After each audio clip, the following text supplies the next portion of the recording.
મૃત્યુની ખબર પોતાને જ હોય તે કયો જીવ કહેવાય? સાહેબજી, આમાં નિયમ શું છે કે પોતાના મૃત્યુની પોતાને ખબર હોય તેટલા માત્રથી તે ઊંચી કક્ષાનો કે આધ્યાત્મિક હોય તેવો નિયમ નથી. મિથ્યા દ્રષ્ટિ આત્માને પણ આ ભાન થઈ શકે છે, તેમ ગુણીને ગરમીને પણ થઈ શકે છે. જેમ જાતિ સ્મરણ જ્ઞાન કોઈ પણ જીવને થઈ શકે, અભવ્યને, દુર્ભવ્યને, નાસ્તિકને પણ થાય છે. એટલે એ બધા પોતાનું કલ્યાણ કરનારા બનશે કે તેઓ મોક્ષે પહોંચશે તેવું નથી. જાતિ સ્મરણ જ્ઞાન લાભ કરે તેવો નિયમ નથી, નુકસાન પણ કરે. જાતિ સ્મરણ જ્ઞાન એ પૂર્વભાવનું જ્ઞાન છે. જેમ ધર્મ ન પામનાર જેનામાં લાયકાત ન હોય તેને આ જ્ઞાન થાય ત્યારે તેને ખબર પડે કે આટલી અબજોની માળકી છોડીને ઝૂંપડપટ્ટીમાં જન્મ્યો છું તો દુઃખી થઈ જાય. એને ખબર પડે કે આ બધું મારું જ છે, છતાં પણ જાય તો કોઈ બંગલામાં પણ ન ઘૂસવા દે. જેમ શેઠિયો મળીને કૂતરો થાય પછી બંગલો જોઈને હડકાય, પરંતુ બંગલા પર કોઈ ચડવા દે કે આવે તો તેને લકડી મારે. તે મારનાર પણ કદાચ તેનો દીકરો હોય, એટલે આ જોઈને તે વધારે રીપાય. માટે લખ્યું કે જ્ઞાન વિવેક આવ્યા પછી જેટલું વિકસે તેટલું કામનું, નહીંતર તો હૈયામાં હોળી સળગાવે.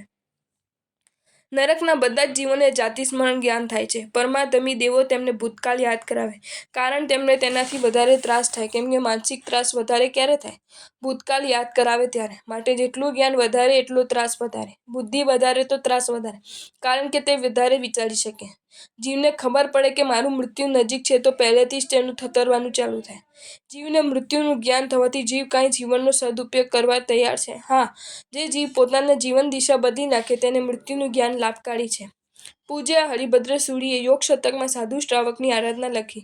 તેમાં લખ્યું કે બંને અંત સમય જાણવા પ્રયત્ન કરવો જોઈએ. મૃત્યુ ક્યારે અને કેવી રીતે આવશે તેના માટે પાનાઓ ભરીને બતાવ્યું છે. જેમ કે આ રીતે નાડી ધબકતી હોય તો આ સમયે મૃત્યુ આવશે. આવા કંપન થતા હોય તો આટલા સમયમાં મૃત્યુ આવશે. આવા શુકન અપશુકન થતા હોય તો આટલું જીવન બાકી છે. માટે આના દ્વારા આરાધકે નિર્ણય કરવો જોઈએ.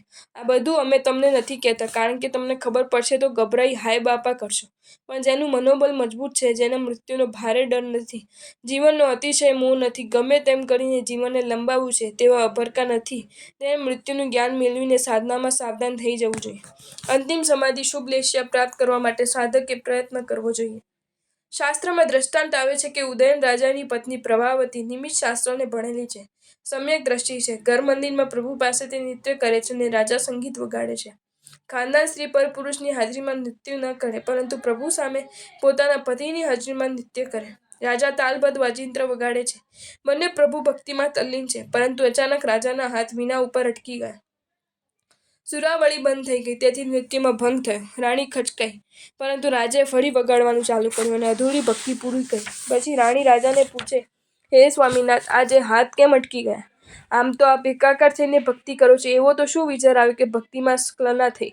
રાણી આમ પૂછે છે, પણ રાજા જવાબ નથી આપતા. તેથી રાણીનું કુતૂહલ વધતું ગયું. ફરીથી દબાણ કરીને પૂછે છે, સોગંદ ખાઈને પૂછે છે. આ તો સ્ત્રી હઠ છે. માટે રાજા કહે છે, સંસારનો વિચાર નથી આવ્યો કે રાજકાજની પણ મને પડી નથી, પરંતુ મેં એવું દ્રશ્ય જોયું કે તમે નાચતા હતા ત્યારે તમારું માથું વગરનું ધડ દેખાયું. આ રાણી તો નિમિત્ત શાસ્ત્રની જાણકાર છે, માટે તેણે જાણ્યું કે પોતાનું આયુષ્ય ઓછું છે. નિકટનું મૃત્યુ જાણીને તેને થયું કે હવે હું સંયમ લઈ મારો ભવ સાર્થક કરું. માટે આમણે મૃત્યુનું જ્ઞાન લાભમાં થયું. મૃત્યુનું જ્ઞાન હિતકારી થાય તેવું નથી અને જીવની ઊંચી કક્ષાનું સૂચક હોય તેવું પણ નથી.